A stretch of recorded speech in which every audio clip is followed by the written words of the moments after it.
So electric vehicles are just a craze. They're just a fad. They're just a niche market and never going to be mainstream. Hello, welcome to Kia Nero Diaries. For those of you new to the channel, I am recording the long-term ownership of the Kia Nero, which we are now 4 years and just under 80,000 kilometres into. But I also like to comment on what's happening in the industry from time to time. In my working life, I was a product manager, a marketing manager. I used to do a lot of forecasting for business cases, not in the car industry, I should add, but in the technology business, telecoms, that kind of thing. So I like to sort of play with numbers, and especially in subjects that interest me, such as this.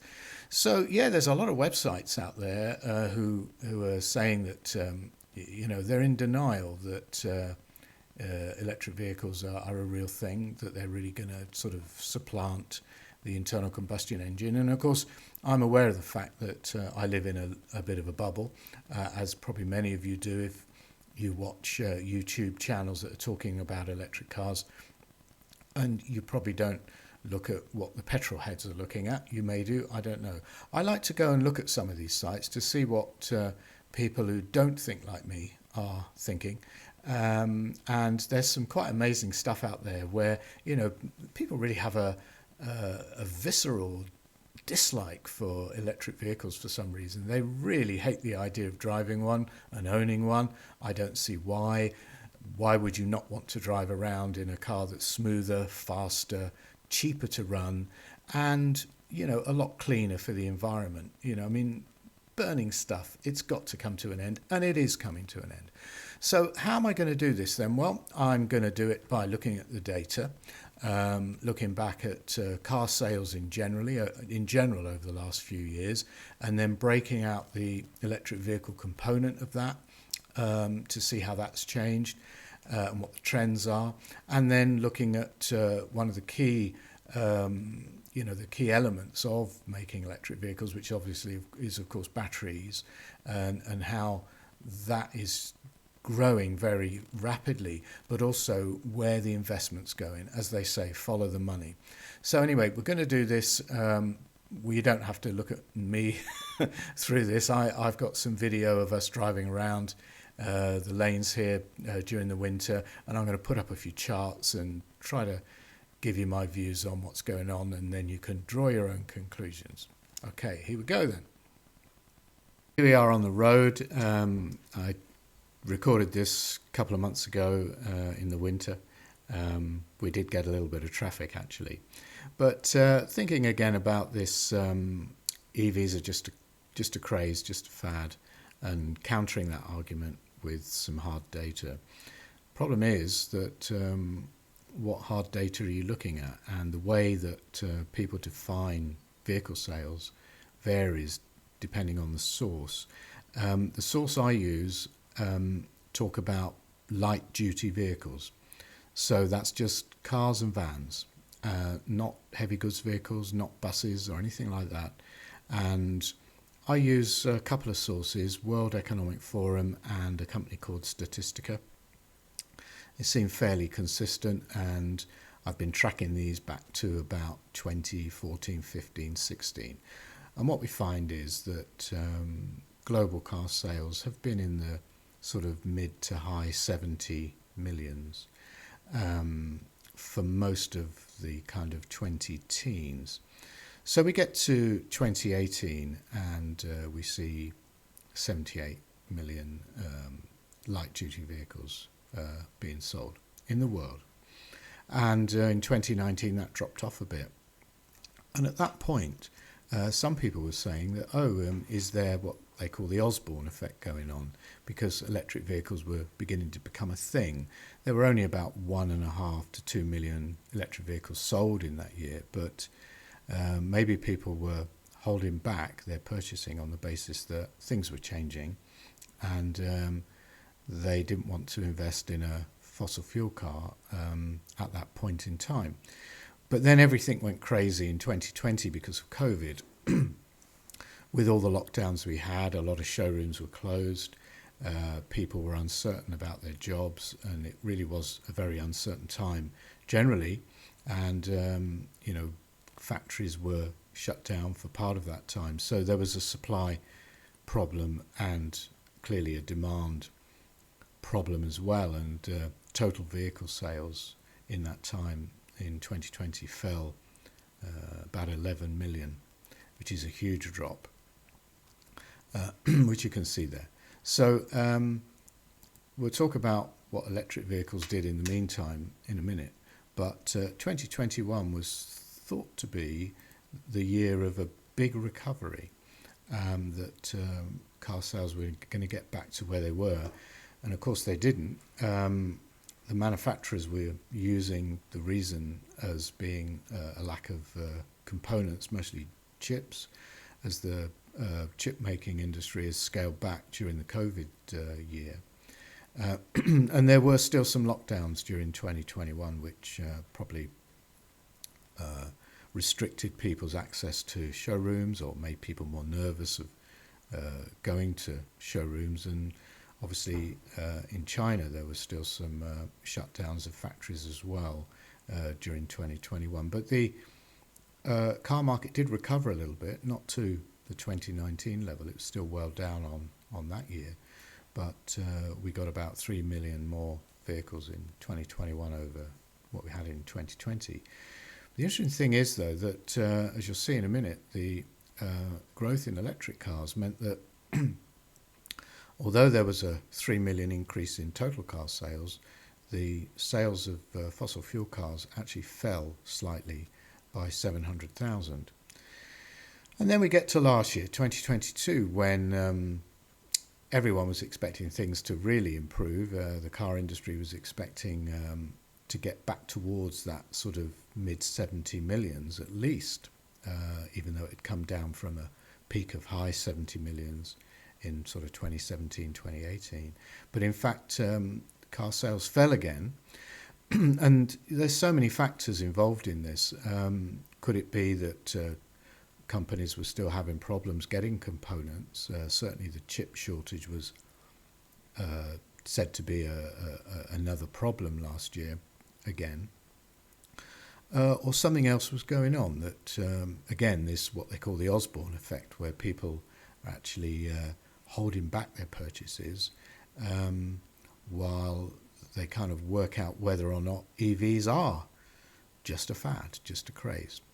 Anyway, so there we see the global car sale picture before we move on to what's going on with EVs.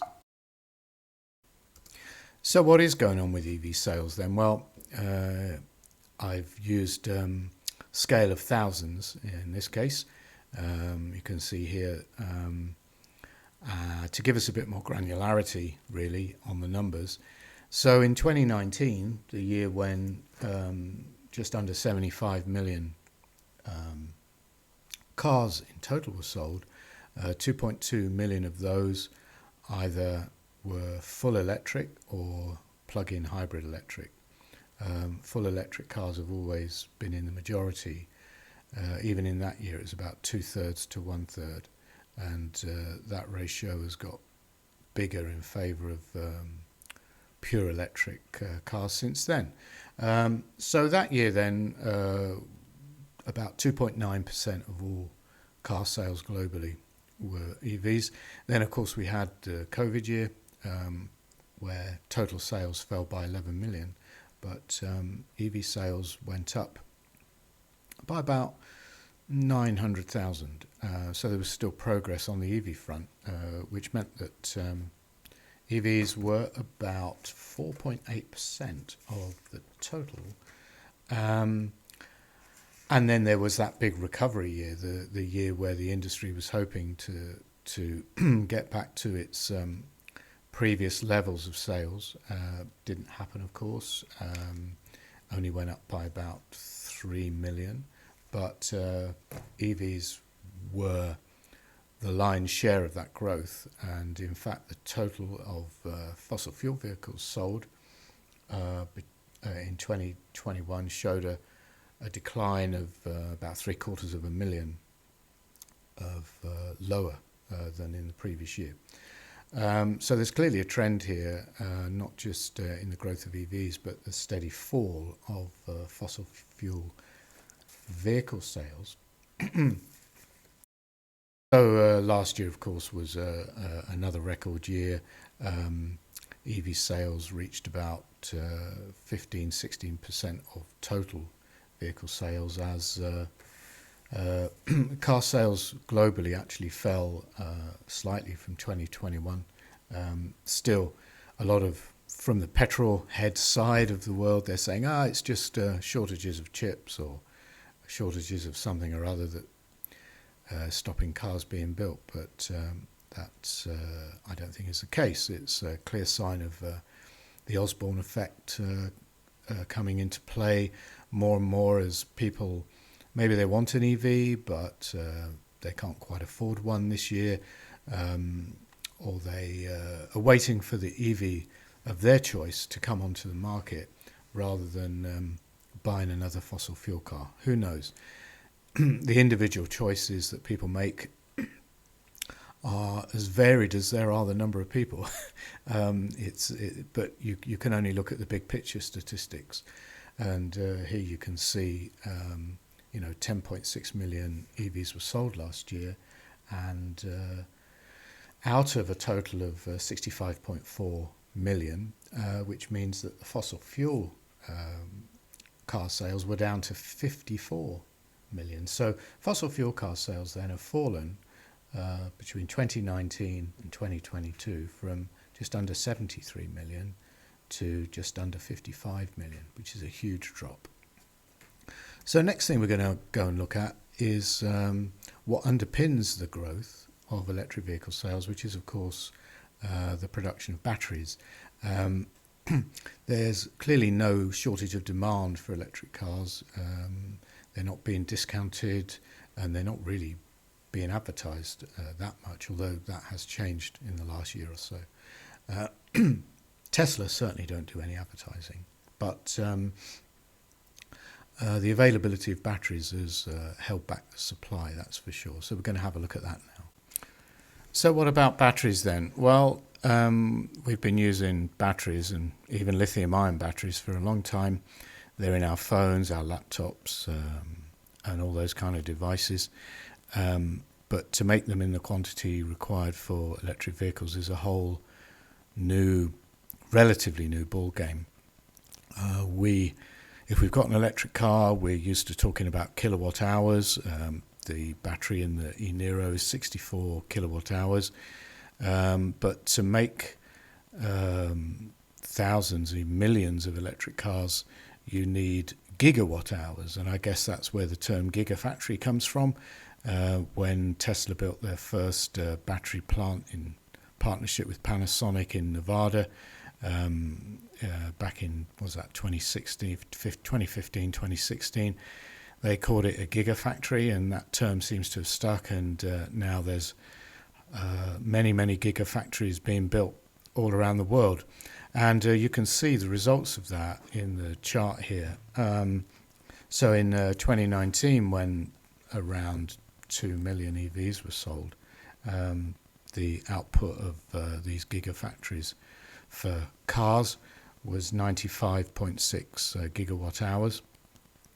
That increased by about a third in 2020 to 134.5, and then in 2021 there was a huge jump, more than doubling of battery output for cars to 286 gigawatt hours. Now, of course, there are battery factories being built in mostly China. China currently provides about 75%, I think, of the world's EV batteries, but battery factories are being built in Europe and the United States, and as more battery factories come online, of course, and they don't all come online in a nice smooth way, all of a sudden you get a big jump in output, and that's what happened between 2020 and 2021.